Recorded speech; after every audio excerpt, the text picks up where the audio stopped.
Alrighty guys, last and final Mission Impossible movie for me to review before Dead Reckoning Part 1 comes out this July. Let's hope it's a good one.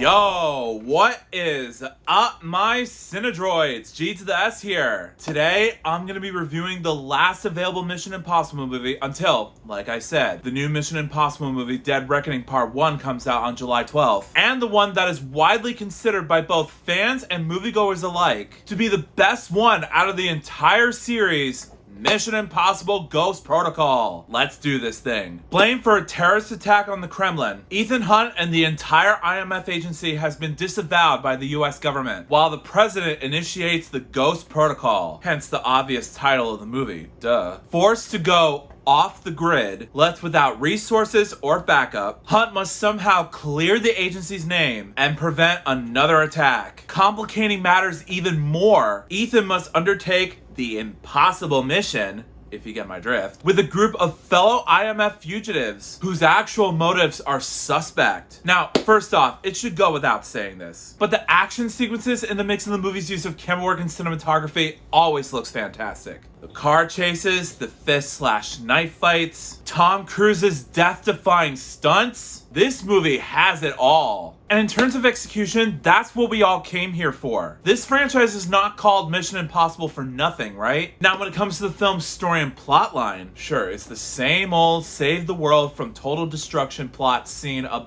billion times before. But what makes this particular story so entertaining is that they played around with that concept and turned it into something exciting. And plus, we don't go into these Mission Impossible movies for the deepest of stories and some emotional conflict anyway. Sure, when the emotional scenes do happen, and when the character development does come into play, it's effective and they're entertaining to watch on screen. But the action within the story, if done properly, needs to have a bigger impact to make it a fun, action-packed spy espionage thrill ride. And of course, this movie delivers on that flawlessly. Also, the direction coaching from the same guy that did both The Incredibles and The Iron Giant, Brad Bird himself, was phenomenal. Nothing more needs to be said about Ethan Hunt himself. Tom Cruise owns the role as the character. Enough said. But if we want to talk about some of the supporting cast, Jeremy Renner, who also plays Hawkeye in the Marvel Cinematic Universe, although this movie came out first. Anywho, his portrayal of William Brandt was awesome. He's a character who blames himself after the death of Julia during one of his assignments, which caused him to leave the field to become an analyst. But throughout the course of the movie, spoiler alert, he shows himself to be amazed by Ethan's luck and skills, notably when he used the flare to trick the Russian security forces into believing he was him. So kudos to the writers for making Brandt as a sympathetic character, while also providing some character growth within him. Also, Simon Pegg is just as funny as ever. It's a shame that Ving Rhames only showed up at the very end of this movie. But Simon Pegg does look like he's an experienced hacker. And I gotta say, throughout this whole movie, even though he can provide some comedy relief, he doesn't do it in a way that's annoying. He can also be serious about this mission as well. I love how this movie has a nice balance between well-timed comedy with down-to-earth seriousness at the same time. Kudos to Simon Pegg for portraying two personalities at once. Cannot wait to see him return in Dead Reckoning Part 1 soon.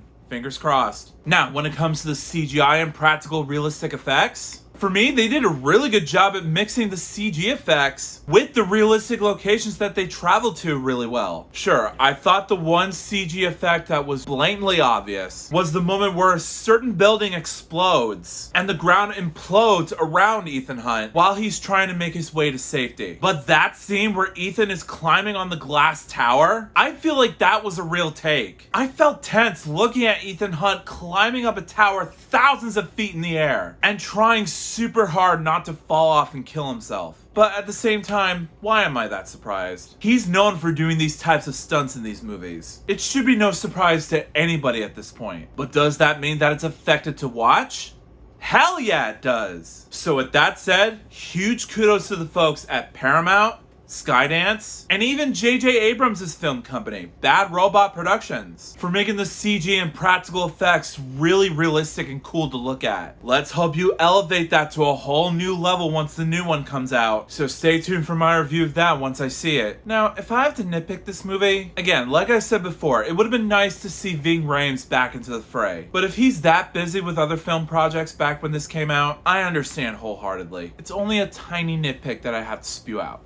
That's all. But other than that, guys, in the end, of course Mission Impossible Ghost Protocol is a fun, action-packed thrill ride from start to finish. The action sequences were amazing, the acting performances were spot on, the cinematography was amazing, and the character development was well executed. In short, I agree with the masses on this movie. It brought this series back on track and elevated it to a whole new level, and I cannot wait to see what Dead Reckoning Part 1 is going to be like. So again, stay tuned for my review of that once it comes out. But in the meantime, I rate Ghost Protocol a solid 5 out of 5 stars. Great fun for action movie junkies like me. Get the Blu-ray or see if it's streaming somewhere and watch it for yourselves. I highly recommend it. So Mission Impossible Ghost Protocol. Have you seen it? If you have, let me know in the comments what you thought about it. Was it fun? Was it boring? Answers down below, please. Also, if you like this video and you want to see some more, make sure that like button shines in your face. That'll totally help me out a ton. Also, share it with your family and friends and favorite it. That's a very good way to show support for this review. Also, if you're new to my channel, make sure to subscribe and ring that bell right next to you so you can be notified of future videos that I have in store for you. Also, if you want a shout out in a future video, just follow me on both Instagram and Twitter, and I will choose one of my Cinedroids to be displayed as a shout out. The link's in the description below. Also, follow me on TikTok so you can catch new updates and announcements for upcoming videos here on this channel. So if you guys are interested, the link's down below in the description. Also, I set up a YouTube channel membership program for you guys, where you guys don't have to do this if you don't want to.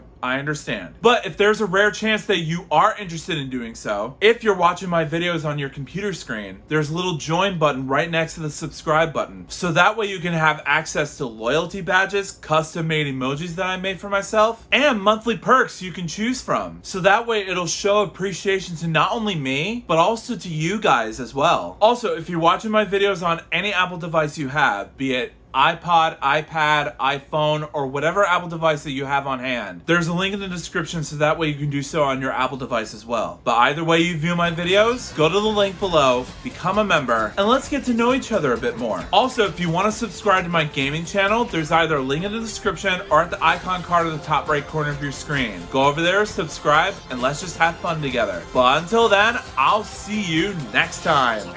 Peace out.